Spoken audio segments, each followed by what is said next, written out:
Oke, assalamualaikum warahmatullahi wabarakatuh. Nama saya Muhammad Wajid Audisi. Saya berasal dari 11 IPS 4 dan saya akan menjelaskan tentang perlawanan rakyat Maluku terhadap Belanda dan Portugis. Oke.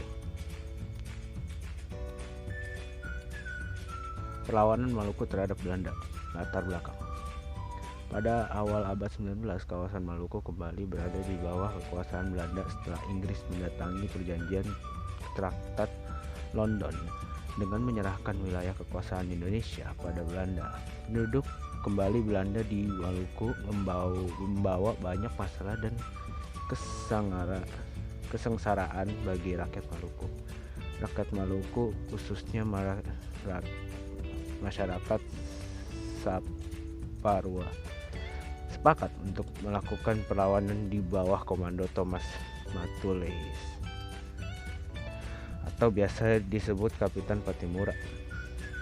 Dalam buku sejarah Indonesia modern 1200 sampai 2004 1981 karya MC Rickleff disebut bahwa latar belakang perlawanan masyarakat Maluku terhadap Belanda pada 1817 adalah tindakan monopoli perdagangan rempah-rempah yang dilakukan Belanda melalui pelayaran Hongi di Maluku.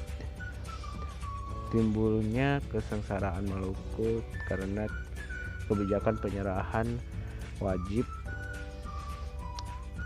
ikan asin, kopi, dan hasil laut lainnya kepada Belanda.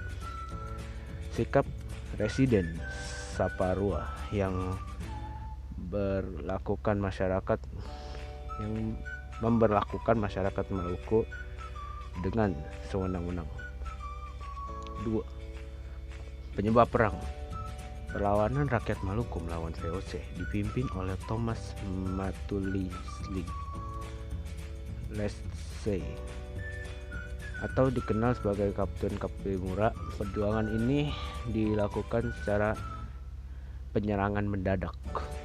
Penyebab rakyat Maluku melawan VOC. Yang pertama, rakyat Maluku menolak kehadiran VOC. Penolakan rakyat Maluku terhadap VOC disebabkan oleh VOC yang memonopoli perdagangan rempah-rempah dan mengurangi rakyat Maluku. Kedua, pemerintahan Belanda yang menindas rakyat Maluku.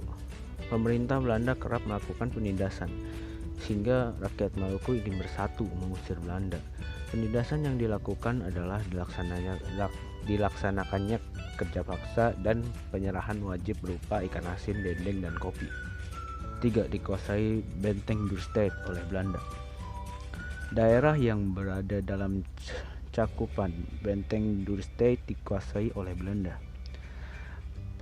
Pada penyerangan Kapitan Patimura, benteng ini berhasil direbut oleh rakyat Maluku. Terakhir, akhir perlawanan terhadap Belanda. Akhir perlawanan rakyat Maluku terhadap Belanda mulai terlihat pada Agustus 1817. Pihak Belanda meminta bantuan dari Batavia untuk memadamkan perlawanan Patimura. Dilansir di buku Kapitan Patimura 1985 karya I.O. Nanulita menyebutkan bahwa Patimura dikhianati oleh Raja Boy dari Saparua dengan membocorkan informasi tentang strategi perang Patimura dan rakyat Maluku, sehingga Belanda mampu merebut kembali Saparua. Pada Desember 1817, Patimura dihukum gantung di Ambon bersama 3 orang lainnya, serta menandai berakhirnya perlawanan rakyat Maluku terhadap Belanda. Oke, itu tadi perlawanan Maluku terhadap Belanda. Sekarang kita akan berlanjut kepada perlawanan Maluku terhadap Portugis. Oke, pertama, latar belakang. Perlawanan rakyat Maluku, Portugis berhasil memasuki Kepulauan Maluku yang pada tahun 1521. Mereka memusatkan aktivitasnya di Ternate. Tidak lama berselang, Spanyol juga memasuki Kepulauan Maluku dengan memusatkan kedudukannya di Tidore. Terjadilah persaingan antara kedua belah pihak. Persaingan itu semakin tajam setelah Portugis berhasil menjalin persekutuan dengan Ternate dan Spanyol, bersahabat dengan Tidore. Pada tahun 1529 terjadi perang antara Tidore dan melawan Portugis. Penyebab perang ini karena kapal-kapal Portugis menembaki junjung dari banda yang akan membeli cengkeh ke Tidore. Tentu saja Tidore tidak dapat menerima tindakan amarda Portugis. Rakyat Tidore angkat senjata. Terjadilah perang antara Tidore melawan Portugis. Dalam perang ini, Portugis dapat dukungan dari Ternate dan Bajan. Akhirnya Portugis mendapat kemenangan. Dengan kemenangan ini, Portugis menjadi semakin sombong dan sering berlaku kasar terhadap penduduk Maluku. Portugis, penyebab perang. Penyebab tersebut karena rakyat Maluku merasa tertekan dengan sikap Portugis yang semakin memonopoli perdagangan rakyat Maluku, serta Portugis mulai mencampuri urusan kerajaan-kerajaan rakyat Maluku. Upaya memonopoli terus dilakukan, maka wajar jika sering terjadi letupan-letupan perlawanan rakyat. Sementara itu, untuk menyelesaikan persaingan antara Portugis dan Spanyol, dilaksanakan perjanjian damai, yakni Perjanjian Saragossa pada tahun 1534. Dengan adanya perjanjian Saragossa, penduduk Portugis di Maluku semakin kuat. Portugis semakin berkuasa untuk memaksakan kehendaknya melakukan monopoli perdagangan rempah-rempah di Maluku. Kedudukan Portugis menjadi semakin mengganggu kedaulatan kerajaan-kerajaan yang ada di Maluku. Pada tahun 1565, muncul perlawanan rakyat Ternate di bawah pimpinan Sultan Khairun atau Harun. Sultan Khairun menyerukan seluruh rakyat di Iran atau Papua sampai Jawa untuk angkat senjata melawan kelaziman kolonial Portugis.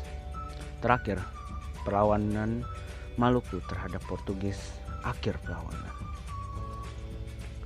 Demikianlah sampai tahun 1575 seluruh kekuatan Portugis dan pendukungnya berhasil ditandukkan. Namun, benteng Sao Paulo masih dalam pengepungan sejak 1570. Selama 5 tahun lamanya, orang-orang di sana menderita karena keterputusasaannya hubungan dengan dunia luar. Sebuah balasan dan pengkhianatan mereka. Namun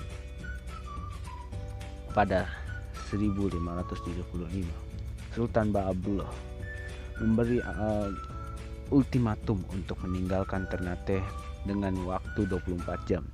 Namun mereka yang memiliki istri pribumi memperbolehkan tinggal asalkan menjadi kaula kerajaan.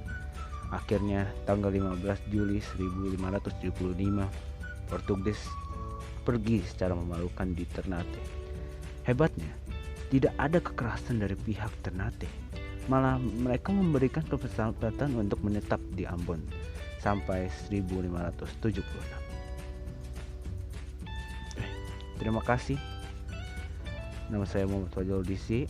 Bila ada kekurangan, saya hanya seorang diri. Terima kasih atas mendengarkannya, walaupun saya hanya membacanya. Assalamualaikum warahmatullahi wabarakatuh.